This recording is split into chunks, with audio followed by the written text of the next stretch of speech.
everyone! It's me, Angel again. Welcome back sa aking YouTube channel.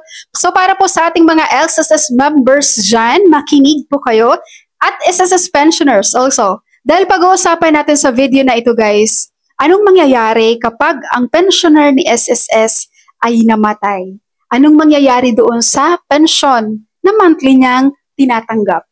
Okay, number 1, kapag ikaw ay currently pensionado ni SSS, ibig sabihin tumatanggap ka ngayon ng monthly pension, tapos nawala ka na sa mundo, anong mangyayari? Ang mangyayari dyan guys, maliban sa funeral ha, may makukuha naman talaga kung funeral benefits.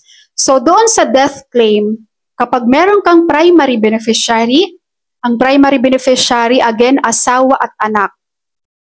Kapag meron kang primary beneficiary, ang death claim na makukuha nila ay monthly pension. Malilipat sa kanila ang pension mo.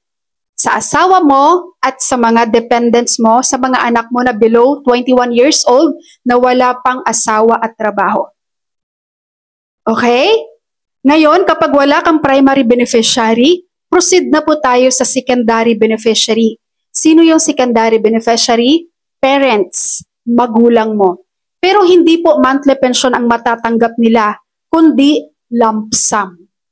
At ang lump sum guys, meron lang tayong 5-year guaranteed period. For example, ikaw na naging pensionado ka ni SSS ng 3 years na. Tapos namatay ka, wala kang primary, yung secondary mo makakapag lump sum ng natira mong 2 taon. Kasi 5-year guaranteed period lang po tayo. Nagigets po? Ulitin ko lang ha. Pag ikaw ay pensionado, namatay ka, malilipat ang pension mo sa primary beneficiary mo. Makaka-receive sila ng monthly pension.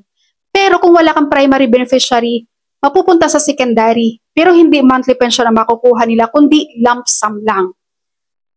At ang amount ng lump sum na makukuha nila guys, titingnan na po, magbe-base na tayo doon sa 5-year guaranteed period. Kung ikaw ay nagpe-pension ka na ng 3 years kay SSS, ibig sabihin yung malalamsam ng secondary beneficiary mo ay yung 2 years mo na natitira. Naintindihan po? So, paano kapag sinabi mo rin, ma'am, wala na akong secondary beneficiary? Then proceed tayo sa iyong designated beneficiary kay SSS. Sila ang maglalamsam. Wala ka ring designated? Sige, proceed tayo sa legal years. No, ang layo na. So, ito na yung mahirap guys. Kasi titingnan na dito ni SSS mag-investigate na sila dito kung sino-sino ba dapat ang karapat-dapat na magiging tagapagmana mo or makakuha ng lump sum mo. Kaya SSS pensioners, mag-update kayo ng inyong beneficiary kay SSS at you have to make sure you have all the supporting documents sa inyong beneficiary para naman hindi sila mahirapang mag-claim ng lump sum o kaya ng pension kapag kayo ay nawala. Okay po, so sa ating mga currently pensionado ni SSS ngayon, alam nyo na po kung anong mangyayari ha kapag kayo ay nawala sa mundo. Alright po, so that's all for my video for today. You may share this video guys. Thank you so much for watching everyone. God bless you all.